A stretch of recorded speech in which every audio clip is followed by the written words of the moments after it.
Parfait. Bonjour à vous.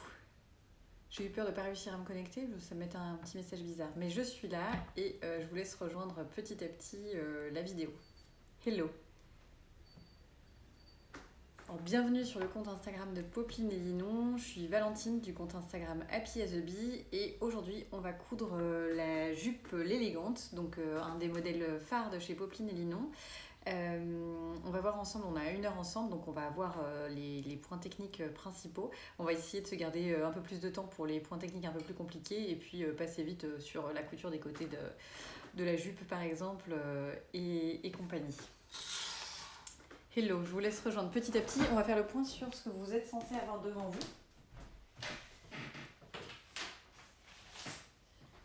Voilà, pour être sûr de partir sur les bonnes bases. Hello Nadia, salut, bonsoir. Alors normalement, vous avez devant vous un devant de jupe qui est en un morceau que vous avez dû découper au pli. Ensuite, vous avez... Alors moi j'ai découpé mes trucs et je les ai toutes surjetées sur le côté parce que voilà, c'est pas une étape très intéressante. Si vous ne l'avez pas encore fait, n'hésitez pas à le faire maintenant en direct, comme ça vous pourrez reprendre en cours de route. En plus du devant, vous devez avoir 2 dos. Donc c'est ces 2 pièces-là chez moi. Je les ai également toutes les 2 surjetées. N'oubliez pas également, tant que j'y suis, de reporter les repères. C'est ces petites marques ici qui vont vous aider à faire les plis et puis à assembler les différentes parties.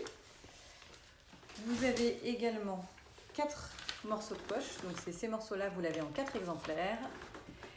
Et vous avez également 2 morceaux de ceinture avant. Voilà, avec le petit V qui sont coupés au pli et avec le petit V devant. Et 4 morceaux de ceinture dos qui seront comme ça, qui ressemblent un petit peu à des rectangles. Voilà, donc normalement j'espère que vous avez tout devant vous, que vous êtes prête à commencer. Et puis je vais suivre les étapes du livret de Popeline et Linon, comme ça vous pourrez vous y retrouver plus facilement. Pour rappel, le live sera disponible indéfiniment sur l'IGTV de Popeline et Linon. Donc si jamais il y a un petit point sur lequel vous n'êtes pas sûr et que vous voulez revisionner, vous pourrez le faire à volonté. Voilà.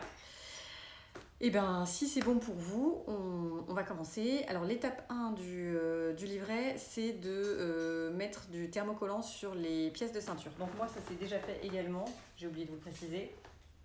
Alors, pour le coup, comme mon tissu est assez fluide et fin, j'ai complètement thermocollé la pièce plutôt que de faire comme dans le livret où on propose de mettre uniquement du droit fil. Donc c'est du thermocollant sur les extrémités seulement de la pièce. Ça aide à garder une rigidité de votre ceinture, à éviter que les pans retombent et que ça fasse que ce soit pas très élégant. Je voulais dire, le thermocollant, il y a plein de qualités de thermocollant différents. Je ne suis pas du tout une experte. J'aimerais un jour devenir une experte du thermocollant. Tout ce que je peux vous dire en thermocollant, c'est qu'il vaut mieux prendre du thermocollant avec des petits points de colle plutôt qu'entièrement avec de la colle. Je crois que ça se répartit plus facilement. Et surtout, il y a des thermocollants qui sont un peu en papier plastique et d'autres qui sont sur du tissu. Et moi, j'en ai sur du tissu là, mais c'est la première fois que j'en ai du comme ça. Avant, j'avais plus du un peu plastique, voilà. Et franchement, ça vieillit très mal au lavage. Vous savez, parfois ça gondole un petit peu, ça fait des petites bulles parce que ça n'a pas été forcément très bien posé.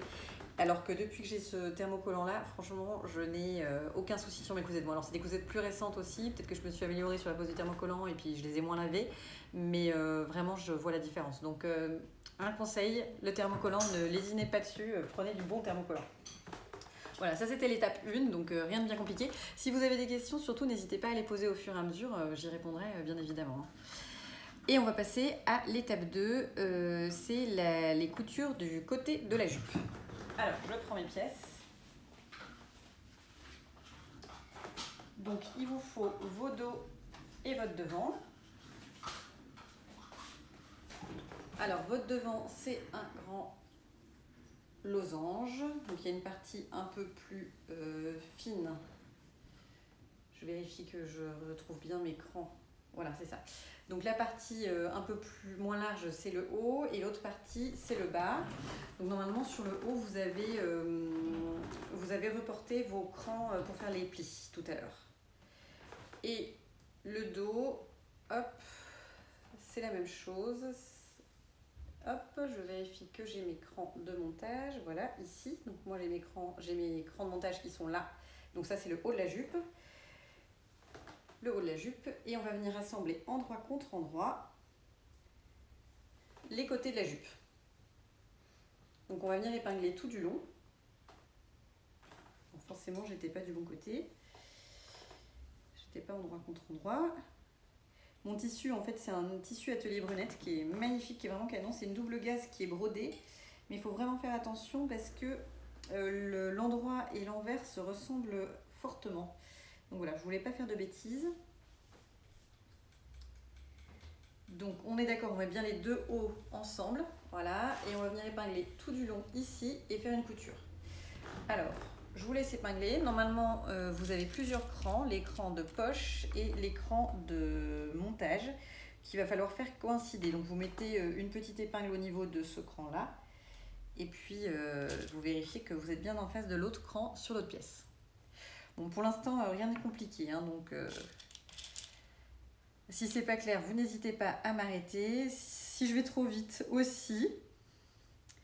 Mais on va essayer de ne pas trop traîner en route parce que le plus important c'est la pose de la fermeture éclair invisible et ça arrive plutôt à la fin du montage. Donc le but ça serait quand même qu'on y arrive jusqu'au bout. Hein.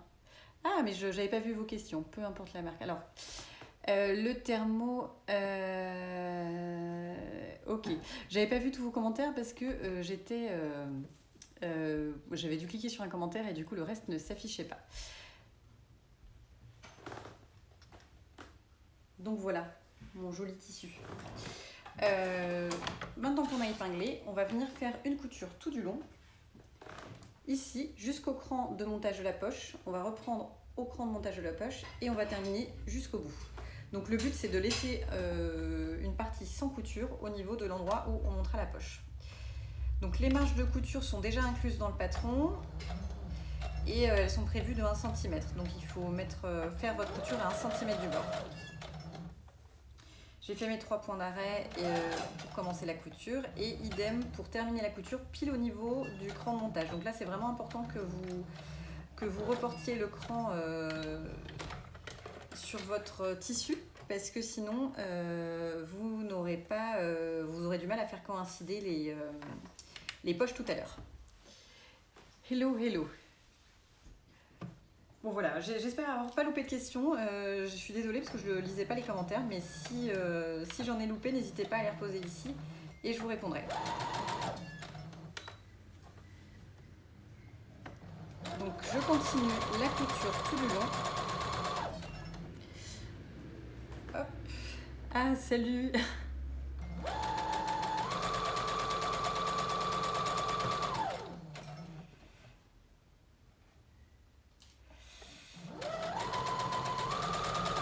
Donc là, c'est une couture droite toute simple. Hein.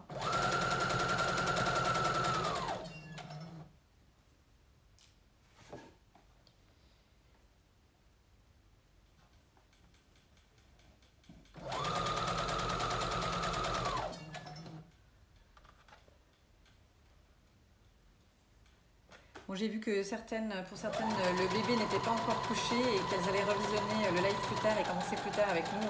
On attend, il n'y a pas de souci. Moi, le mien est couché, il s'est couché à 20h.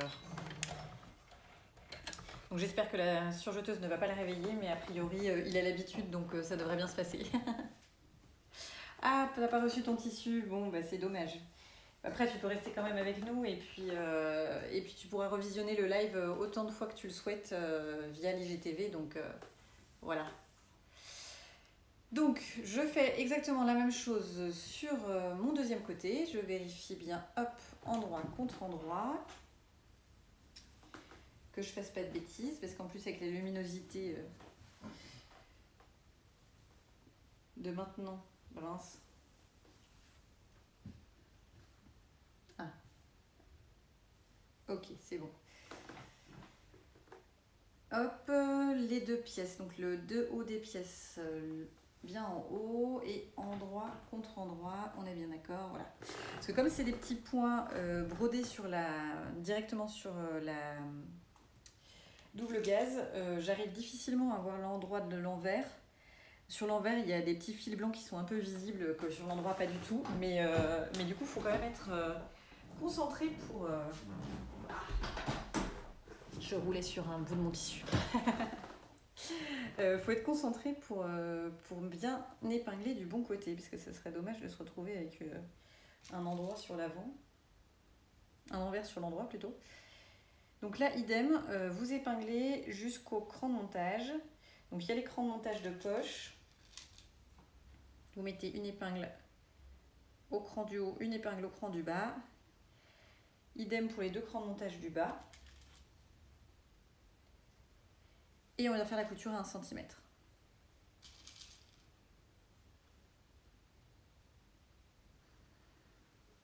Voilà.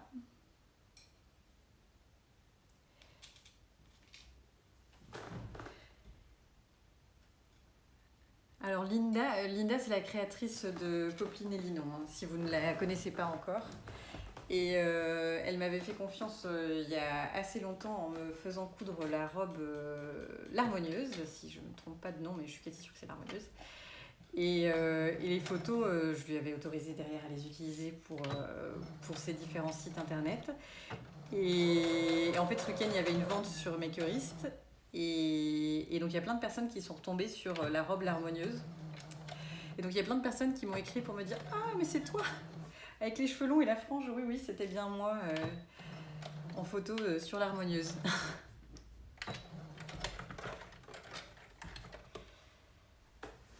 Voilà, je sais pas si vous avez craqué vous aussi, mais...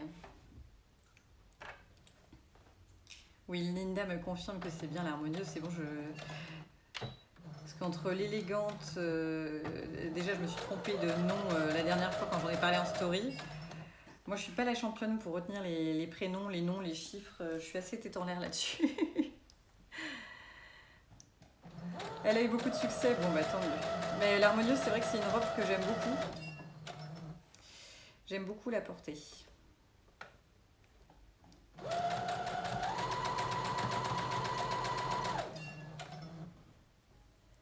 J'ai craqué, j'ai pris la totale. Et ben voilà. Ben donc sur les photos de l'harmonieuse, c'est bien moi, un tout petit peu plus jeune. Hein, j'étais un peu plus jeune. Et avec les cheveux longs surtout.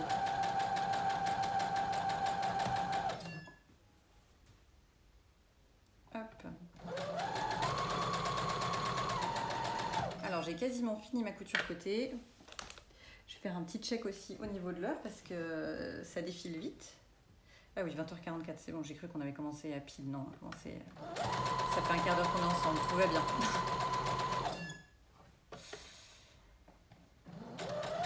Hello!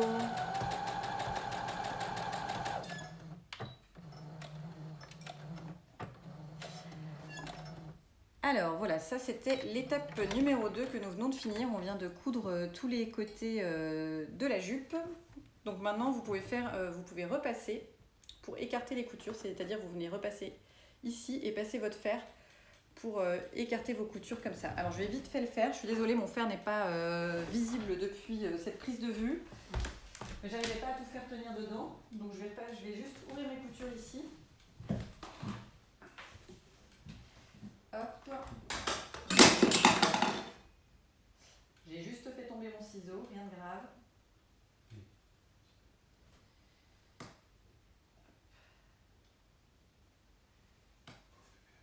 Oui, pardon. Le bébé s'est pas réveillé, donc tout va bien. Hop.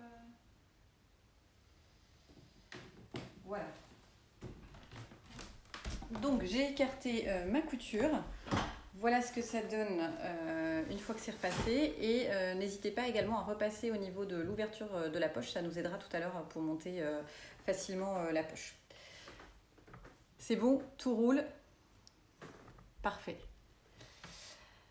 Alors, on passe maintenant à l'étape numéro 3. C'est celle où on réalise les plis. Donc normalement, vous avez reporté sur votre tissu. Donc, moi, c'est ce que j'ai fait ici. Je ne sais pas si vous voyez. J'ai reporté les différents crans. Et en fait, il suffit tout simplement de venir rabattre comme les flèches l'indiquent les 2 crans de montage l'un sur l'autre. Donc ça c'est sur l'envers du tissu. Voilà ce que ça va donner.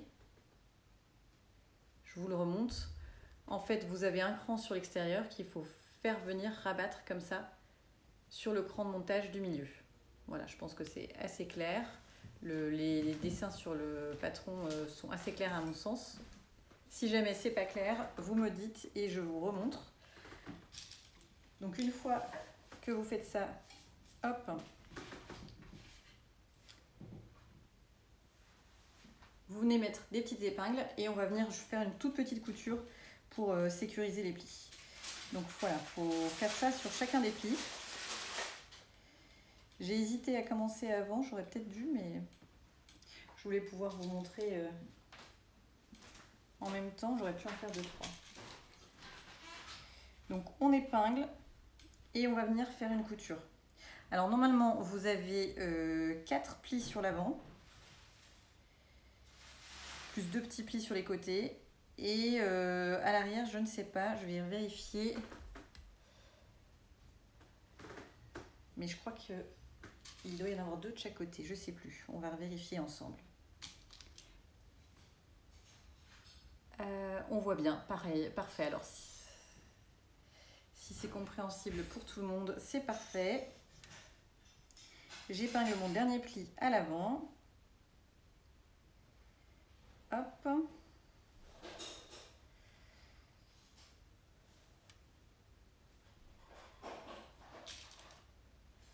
Alors je ne sais pas si vous êtes là particulièrement pour la pose du zip invisible, je crois que c'est ce qui fait le plus peur, mais promis c'est tout simple, le zip invisible ça va très bien se passer, vous inquiétez pas.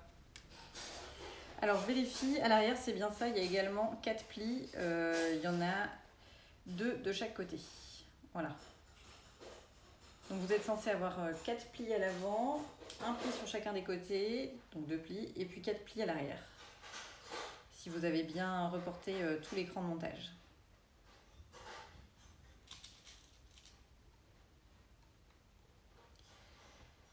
En fait, je viens de me rendre compte que je vous ai dit une bêtise, j'ai fait l'inverse. Tout à fait. Je vous ai montré, donc ça c'est censé être l'avant. Un pli creux, le pli doit être creux sur l'avant. Moi j'ai tout épinglé à l'inverse, donc je réépingle dans l'autre sens, hein, c'est pas grave. Et donc je vous remontre parce que c'était pas logique. Hop. En fait, le creux est censé être sur l'endroit de votre tissu.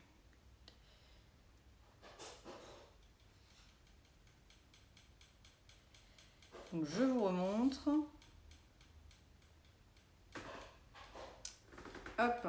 Le creux est censé être ici sur l'avant, c'est ce qui sera visible à l'extérieur, c'est ce qui sera en dessous de la ceinture. Et c'est pour ça que ça s'appelle un pli creux. Hein. Voilà, j'avais fait pile exactement l'inverse. Bon, après, ça n'aurait pas été dramatique si tous les plis avaient été différents, c'est juste autre chose, quoi. Mais donc, ne vous trompez pas, faites pas comme moi. Bon, il n'y avait rien de grave, on n'avait pas du tout commencé à assembler quoi que ce soit.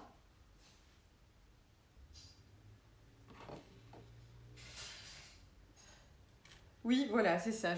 Non, les plis creux à l'envers, voilà, j'étais partie à l'envers et on est d'accord. Bon, après, quand on se rend compte de sa bêtise en cours de route, c'est pas très grave. Ce qui est un peu plus embêtant, c'est quand on a déjà commencé à faire sa couture. Là, j'avais juste posé 4 épingles. Alors, les plis à l'arrière. Donc, en gros, à l'arrière, ça donne ça, comme ça. Et à l'avant, ça donne ça. Donc, vous pouvez passer votre doigt à l'avant. Enfin, c'est creux, en fait, sur l'avant. Voilà.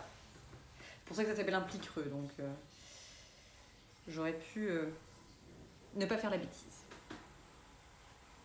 Alors, je réépingle, je suis sur l'avant, je refais mes plis creux. Hop. Comme mes marques, mes crans de montage étaient sur l'arrière, je suis partie à l'envers.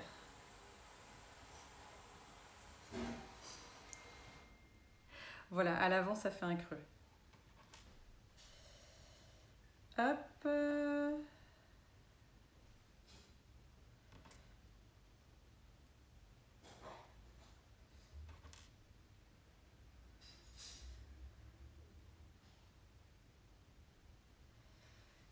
Voilà.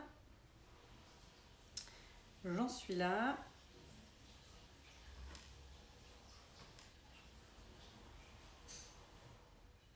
Bon, heureusement que j'ai pas monté mes plis tout à l'heure parce que sinon je me serais même pas rendu compte de ma bêtise et j'aurais déjà tout mis. Hop. Voilà.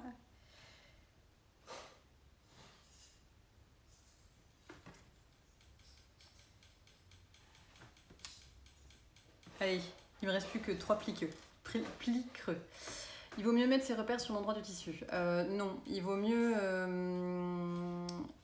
mettre tes repères sur l'envers du tissu parce qu'il y a des fois, je sais pas avec quoi tu marques tes repères, mais parfois le pilote friction par exemple ça peut laisser une tache blanche.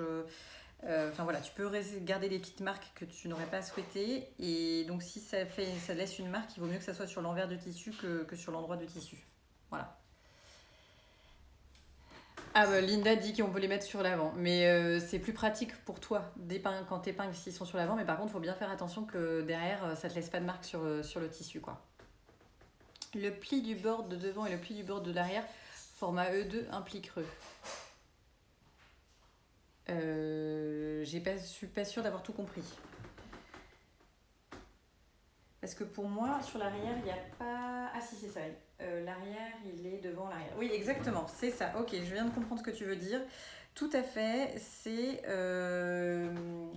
sur la couture côté, finalement, la couture côté sera pile au milieu d'un pli creux, si c'est ça votre question.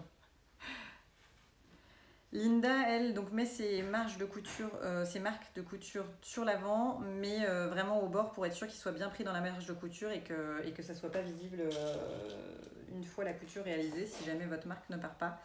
Alors pour le coup, moi je le mets quasiment, oui, je suis même sûre, je le mets tout le temps à l'arrière. C'est des habitudes après. C'est des habitudes à prendre. Donc le stylo friction c'est top, mais c'est vrai que sur certains tissus, je ne sais pas pourquoi sur certains tissus ça fait ça d'ailleurs, mais sur certains tissus ça peut laisser parfois, même après un coup de fer, ça peut laisser une marque blanche.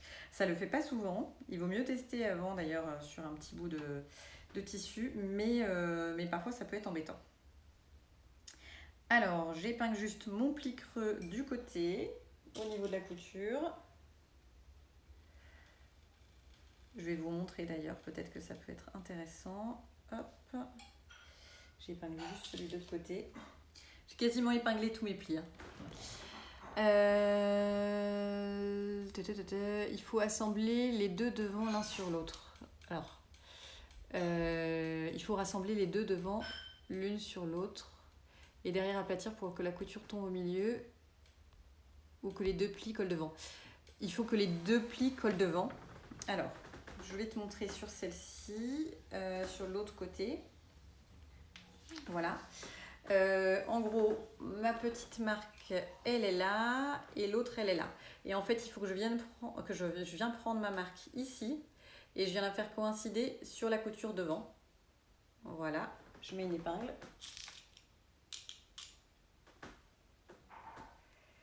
Et idem de l'autre côté.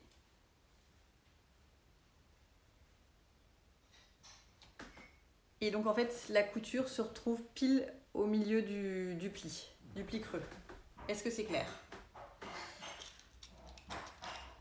Ça me l'a fait sur un t-shirt bleu que je voulais broder. Ouais, alors j'ai l'impression que ça arrive plus souvent sur des tissus foncés que sur des tissus clairs. Enfin, j'ai jamais eu de problème sur des tissus clairs, alors que j'ai déjà eu des problèmes sur des tissus foncés où ça laisse une marque blanche. Quel type de tissu pour cette belle jupe? Alors, tu peux prendre plein de types de tissus différents. Tu peux prendre du coton, du wax, de la viscose mais assez lourde. Tout est décrit de toute façon dans le livret de Popeline et Linon. Je vais regarder juste ce qu'elle conseille. Batiste, coton, double gaze, tencel, lin, popeline, crêpe pro viscose, tweed, chambray, plumetis, satin, viscose, lainage léger. Clairement, tu peux prendre pas mal de choses. Il vaut mieux quelque chose qui a un minimum de tombée si tu veux que les plis soient joliment marqués. J'ai vu des réalisations en wax qui sont magnifiques par exemple. La vidéo sera disponible en replay en IGTV sans aucun souci. Voilà. Hop, alors je passe vite à la suite parce que sinon on va pas avoir le temps de voir tout. Pour les plis creux, pour qu'on n'ait pas de problème lors de la couture tout à l'heure dans la ceinture, ce qu'on va faire, c'est qu'on va faire une couture ici dans la marge de couture, donc à 0,7 cm du bord, c'est-à-dire que comme notre marge de couture est de 1 cm, la petite couture qu'on va faire ici sera invisible après. Et ça va permettre aux plis de rester en place. Alors moi ce que je fais là en général c'est que j'augmente la largeur du point parce qu'on n'a pas besoin d'une couture très précise. C'est vraiment juste, c'est comme si on bâtissait en fait nos plis à la main. Sauf qu'on le fait à la couture rapidement. Donc pas la peine d'être ultra précis. Enfin, il faut que vos plis tombent bien en face l'un de l'autre. Il faut bien que le travail d'épinglage que vous avez fait tout à l'heure soit utile. Il ne faut pas que les plis soient ouverts. Donc là, je vois qu'il est ouvert un petit peu, je referme. Mais voilà, c'est une couture qui va juste servir à monter les... Hop. Servir à monter les plis.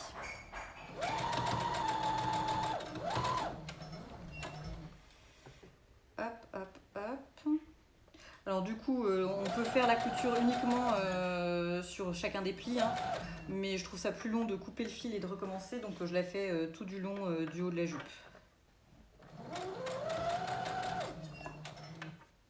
Hop. Et on fait ça sur tous les plis.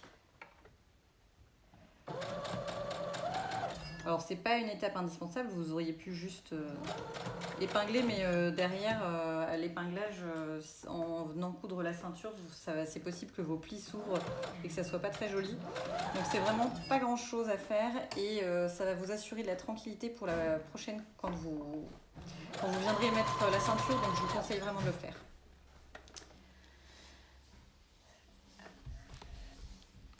Hop. Je couds à l'horizontale, j'ai pas tout suivi. Oui, je suis désolée, on voit peut-être pas très bien ma machine à coudre. Je ferai un zoom, je vous promets, pour les étapes un peu plus techniques comme la pose du zip.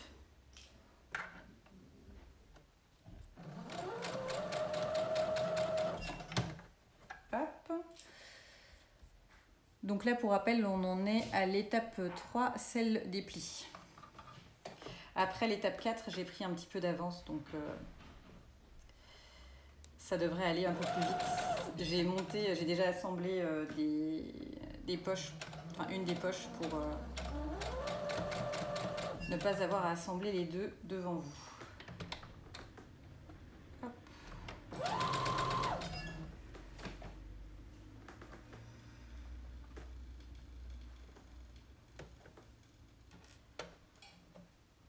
Voilà. J'ai une épingle qui a sauté, donc je refais le pli.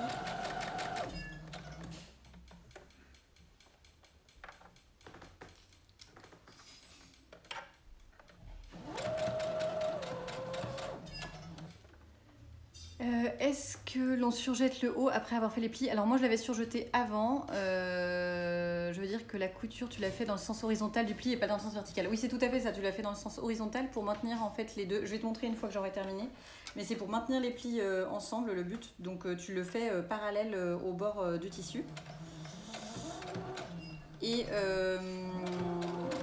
alors moi j'ai surjeté avant mon haut, mais tu peux très bien surjeter après, ça sera même encore mieux, comme ça maintiendra les plis. D'ailleurs si tu préfères, tu peux même directement surjeter plutôt que de faire ta couture à 7 mm si tu t'en sens... voilà, si tu te sens à l'aise avec ta surjeteuse, tu peux passer l'étape bâtie entre guillemets à la machine et puis passer directement à l'étape surjet. C'est une option. Voilà, j'ai presque fini.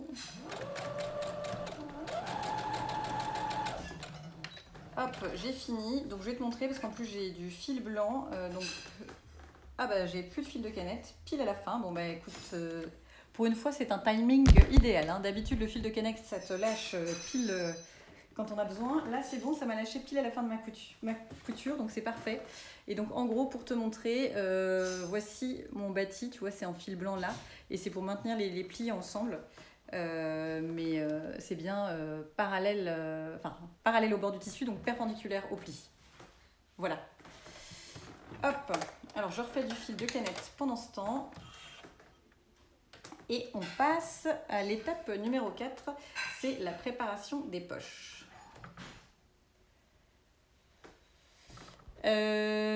Alors là, ce qui vous perturbe, la Mac à l'envers. Oui, alors la machine à coudre, c'est juste que je suis en mode selfie. C'est pas du tout que j'ai une machine à coudre de gauchère. D'ailleurs, je crois que ça n'existe pas. Ça le fait à tout le monde, mais j'ai bien la même machine à coudre que vous. C'est juste que tout est à l'envers. Voilà. Donc mon côté gauche et mon côté droit et compagnie et compagnie. Je suis bien droitière, mais vous verrez utiliser ma main gauche plus souvent. Désolée pour la perturbation. Alors, pour l'étape numéro 4, qui c'est la préparation des poches, il faut prendre vos pièces de poche. Hop, je vais laisser ça à l'arrière. Et je vous montre.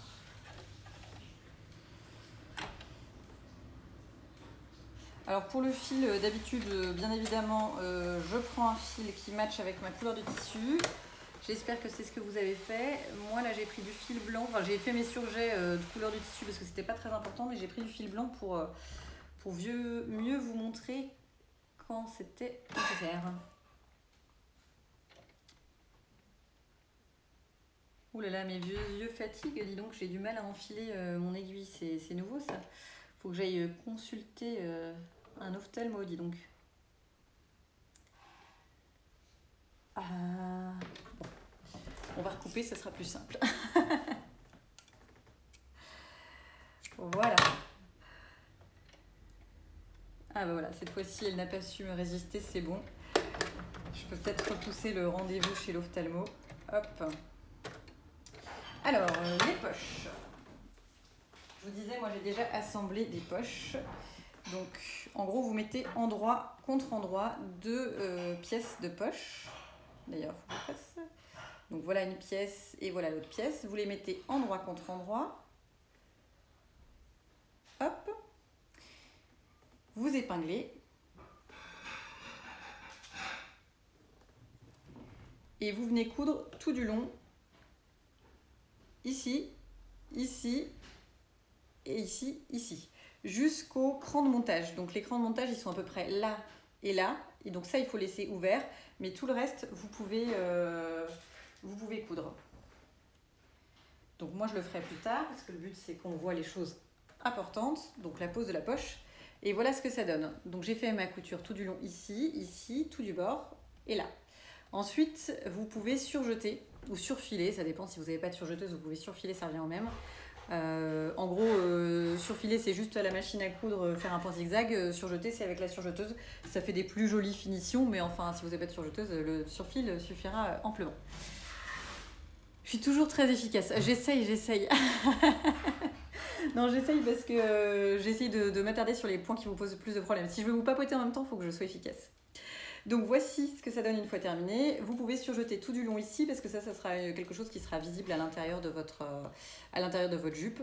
Et ça sera pris dans la ceinture, donc c'est pas grave si vous ne le faites pas. Hop.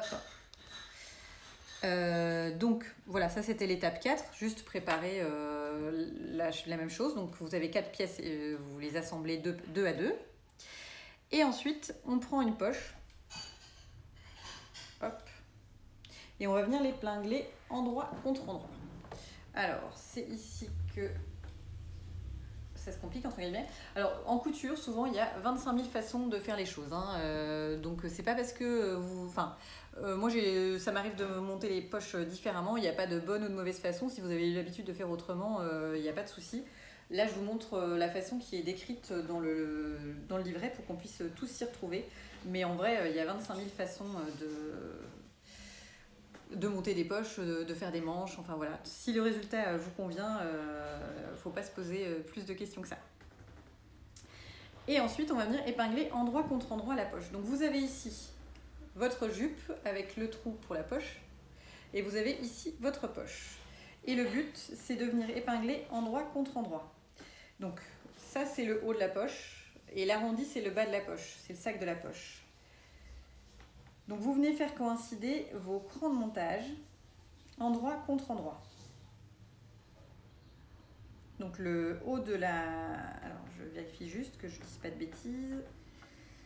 Hop. C'est bien ça. Alors le plus simple, c'est de retourner la poche. Hein. Si j'ai bien compris... alors attendez, que je fasse pas de bêtises parce que la poche va être comme ça. Moi, parfois, j'ai besoin de me redire les choses. Voilà, la poche, elle va être là. Et ce qu'on veut, c'est que ça soit comme ça. Voilà, c'est ça. Donc, vous mettez votre poche à... Donc, ça, c'est l'extérieur de votre jupe. Ça, c'est l'intérieur de votre jupe. Vous mettez votre poche à l'intérieur. Et vous venez faire coïncider... Hop. Le bord ici au bord là. Donc, finalement... Hop. Venez épingler. Je vous remontre dès que j'ai commencé à épingler pour que ça soit clair pour tout le monde. En gros, le plus simple, je trouve, c'est de venir travailler sur l'intérieur de la jupe.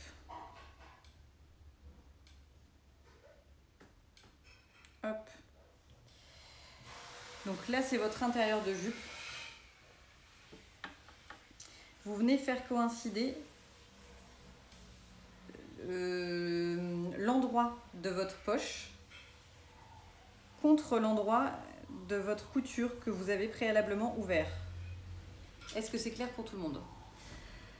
Alors, le tissu, il vient d'où? STP, quel type de tissu? Alors, c'est de la double gaze de chez Atelier Brunette. Elle est juste canon. Alors, la double gaze, souvent, ça a un peu un effet gaufré. Et celle-ci, pas du tout, elle a un effet lisse. Mais il y a bien 2 épaisseurs de gaze. J'imagine que c'est ce qui définit la double gaze. Je ne suis pas encore une pro de la double gaze.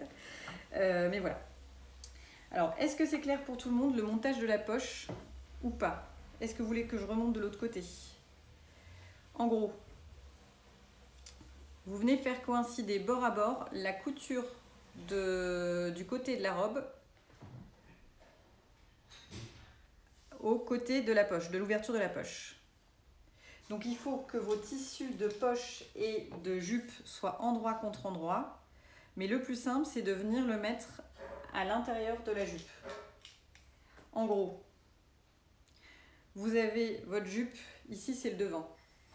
Hop. Ici, c'est le dos de la jupe, c'est l'arrière. Vous avez ouvert votre couture à ce niveau-là, ici.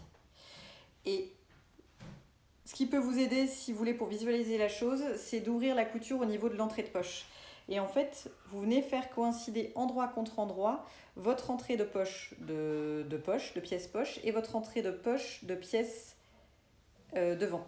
Et donc ici, sur la marge de couture, en fait, on va venir coudre tout du long pour assembler la poche au reste de la jupe. Ah, Lise Tissu, merci beaucoup d'être encore une fois à la rescousse.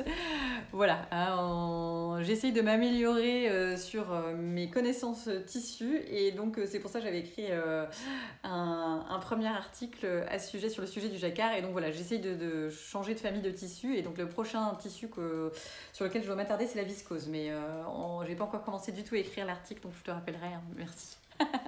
Voilà, mais donc la double gaze, c'est bien ça, c'est 2 tissus, donc 2 épaisseurs de gaze qui sont cousus ensemble. Mais donc je ne sais pas pourquoi celle de Atelier Brunette n'est pas gaufrée et que les autres sont gaufrées, je ne sais pas. Ça doit venir de la qualité du fil à la base, j'imagine, ou de la façon dont c'est cousu, mais voilà. Est-ce que c'est clair maintenant, la poche, pour tout le monde? On va faire la couture, et puis si vous avez un doute, vous me redemandez et je vous remontre ça. Faut-il repasser la double gaze avant de la coudre? J'ai envie de te dire oui, que la plupart des tissus, il faut les repasser avant de les coudre. Surtout la double gaze qui a tendance un petit peu à gaufrer, je pense que c'est pas mal, oui. Alors, pour la couture de la poche, on va venir coudre tout du long sur la marge de couture, à partir du cran de montage ici, jusqu'au cran de montage en haut. Hop. Je vais me mettre sur l'avant, comme ça,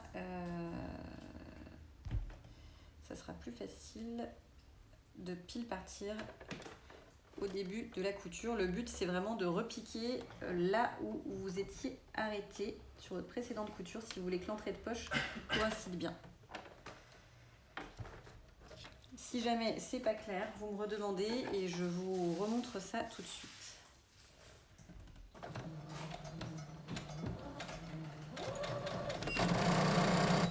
Pardon, je suis tombée sur une épingle. Tout va bien. Hop, hop.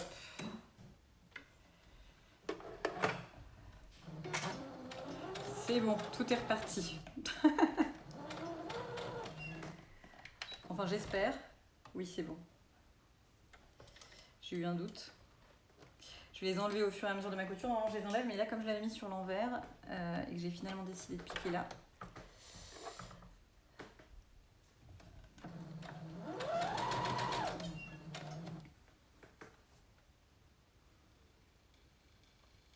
Hop.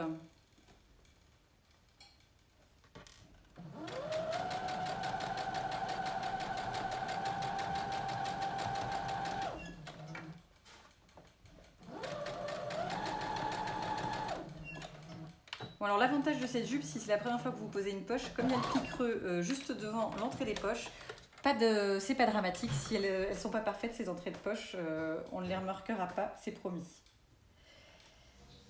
Je vérifie juste sur l'endroit que ça matche bien. La première couture que j'ai faite, ça m'a l'air pas mal du tout.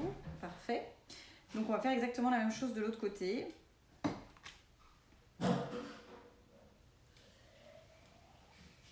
Voilà. Je vous remontre peut-être si besoin.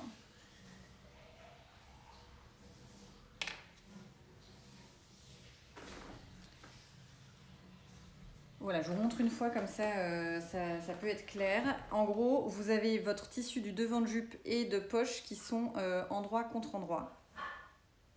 Et il faut venir coudre tout du long sur la marge de couture finalement pour assembler votre poche et votre devant de robe. Donc vous allez vous remettre ici et vous allez coudre d'exactement là où votre couture s'arrête ici, tout du long pour assembler juste deux épaisseurs, la poche et le devant, jusqu'à là où votre couture recommence en bas.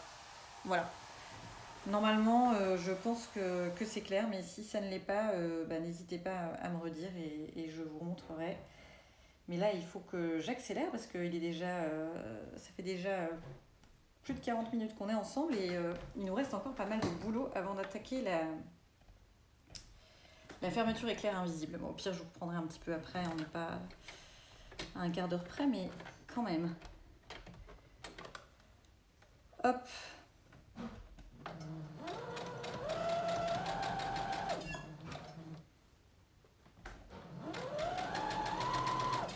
Donc je couds mon autre poche de mon autre côté, mon autre côté d'entrée de poche, je veux dire. Cette fois-ci, j'enlève bien mes épingles au fur et à mesure.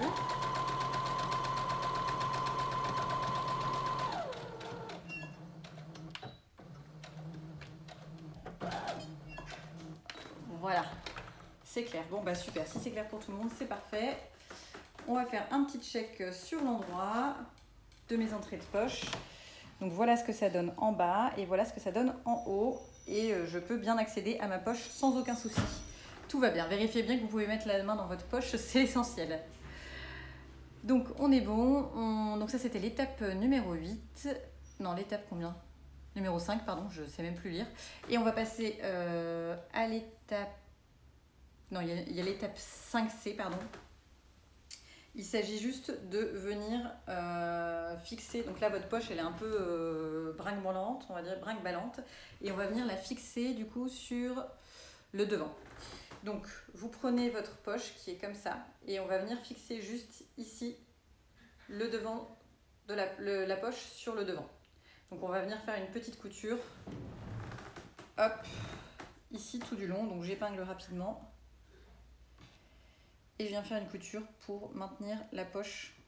Ça sera pris dans la ceinture après, donc on s'en fiche un petit peu, mais enfin on s'en fiche.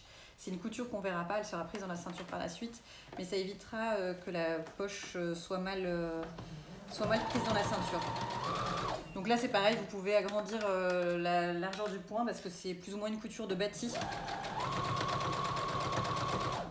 que vous pourriez très bien faire à la main si vous le souhaitiez, mais ça ne sert à rien. Perso, je suis pas très couture à la main. Moi, j'aime bien quand c'est efficace et rapide. Voilà. Donc voilà ce que ça donne. Vous avez maintenant votre poche qui est solidaire de la ceinture de la jupe. Et donc on va passer à l'étape numéro 6, réalisation de la couture du milieu de la jupe. Donc, alors moi j'aurais tendance à le faire après ça, mais c'est moi qui... J'aurais déjà mis la ceinture et après pour la pose de la fermeture éclair invisible, je trouve ça plus facile comme ça, mais Allez, je vais suivre mon instinct, hein. J'espère que Linda, tu m'en voudras pas, mais je préfère d'abord poser la fermeture et ensuite assembler le reste de la jupe si c'est ok pour tout le monde. Préparation de la ceinture du haut de la jupe. Alors c'est pareil, j'ai pris un petit peu d'avance sur ce sujet. Hop. Donc ça c'est mes pièces côté. Et où est mon autre pièce de ceinture? J'ai pris de l'avance, mais si je l'ai perdue, ça sert à rien. Non, c'est bon, elle est là. Voilà, en fait j'ai déjà assemblé une partie. Hop.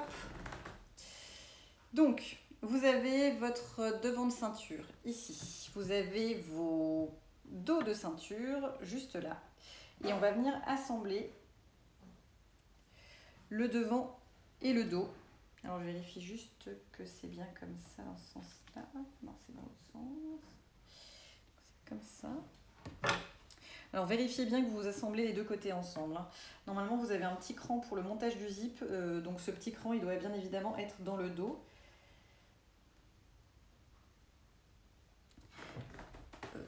Si vous les mettez endroit contre endroit, c'est censé redescendre plutôt vers le bas que vers le haut, les pièces dos. Non, je fais pas l'autre poche puisque je n'ai pas envie de perdre du temps à vous montrer exactement la même chose. Je la ferai tout à l'heure en off. Vous pouvez la faire a posteriori et l'autre poche. Enfin, je vous conseille de la faire maintenant, mais c'est possible de le faire après. Alors, c'est ce que je disais au tout début. Oui, moi j'ai thermocollé toute la ceinture parce que j'ai pris du thermocollant qui, je le sais, vieillit bien. Le problème, si tu thermocolles toute la ceinture, si tu as du thermocollant un peu qui vieillit mal, ça peut cloquer un petit peu et ça peut faire moche et faire trop cartonner sur ta ceinture. Après, tu peux faire soit que du droit fil. Après, peut-être que Linda peut nous expliquer s'il y a vraiment un avantage de faire que le côté de la ceinture, c'est possible et je ne le connais pas. Mais voilà. Donc on assemble endroit contre endroit les côtés de la ceinture. Je le fais tout de suite.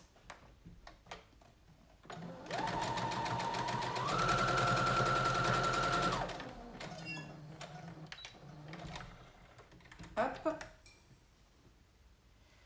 Mais en effet, vous pouvez faire l'autre poche. C'est juste que je suis passée à une autre étape pour qu'on ait le temps de voir tous les points techniques. Hop là. Donc voilà ce que ça donne une fois que vous avez assemblé les côtés. Vous avez maintenant une grande ceinture qui est composée de 3 pièces. Donc j'avais déjà assemblé l'autre côté de la ceinture. Donc vous venez placer la ceinture, les deux ceintures en fait, endroit contre endroit. Hop. Pardon. Et on va venir les assembler.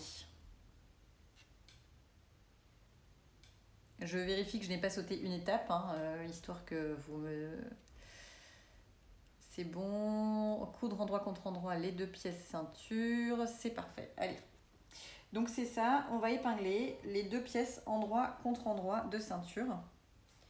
On va commencer par épingler au niveau des coutures. Enfin moi c'est comme ça que je procède parce que ça vous fait deux repères qu'il faut faire coïncider.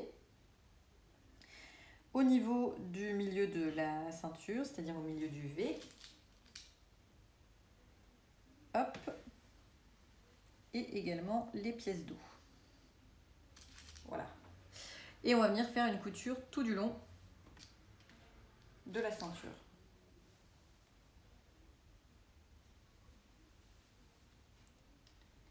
Alors, en gros, non, j'ai pas mis les passants parce que ça me semblait pas ultra technique, mais si vous voulez que j'explique les passants, on peut.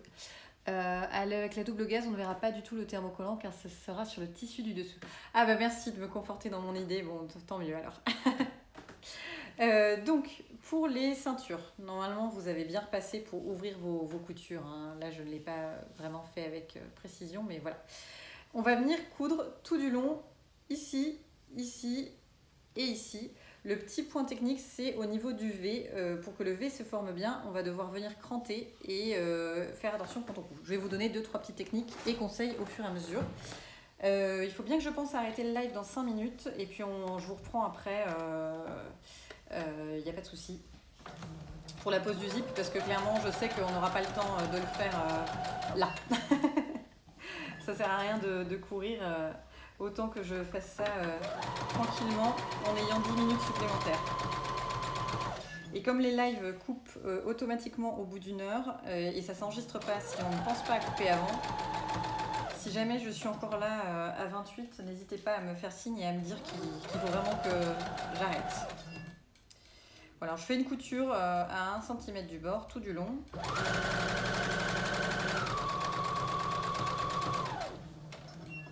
Alors, quand on arrive à un angle droit, là j'arrive au premier angle du V, il faut laisser la... Hop, j'essaye de vous montrer d'un peu plus proche. Il faut bien laisser l'aiguille enfoncée. Hop, il faut bien laisser l'aiguille plantée. On soulève le pied de biche, on tourne et on continue son V. En laissant l'aiguille plantée comme ça permet de faire un angle très joli. On vient piquer jusqu'au bout du V. Hop, et idem, quand on est à la pointe du V, on soulève le pied de biche, on laisse l'aiguille plantée et on vient tourner ici.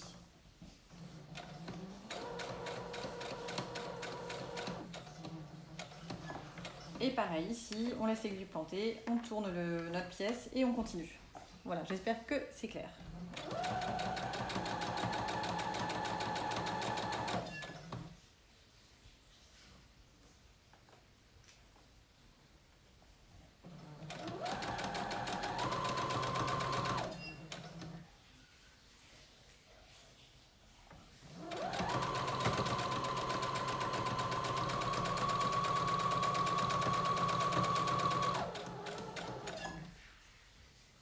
En fait, je vous ai dit, il faut faire que le côté... Oui, j'ai dit n'importe quoi. Enfin, n'importe quoi, c'était pas non plus n'importe quoi. Hein. C'est qu'on fait que le haut de la ceinture. Pas la peine de coudre le côté. Moi, j'ai cousu le côté, je vais juste faire un petit coup de découvite, mais voilà. Et je vais arrêter tout de suite le live, comme ça je vais l'enregistrer. Et je vous reprends pour la pose de la ceinture et la pose du zip. Si ça vous convient. Alors préparez vos questions. Hop, je découpe juste rapidement le côté.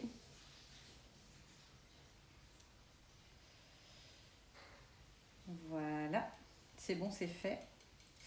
Et je vous retrouve pour la pose de la ceinture et du zip, si ça vous va. Alors, je vais quand même terminer la ceinture juste là. Allez, je prends encore 2 minutes. Donc pour lever, pour cranter, alors là on va pas bien voir parce que forcément ma couture est blanche. On va venir cranter au ras de la couture. Donc on vient couper comme ça pour que vraiment l'angle soit dégarni. Et idem au niveau du V, on vient couper pile ici jusqu'à la base du V. Alors je vous montre. Je vais essayer de faire ça proprement. Là il faut faire attention de ne pas couper la couture.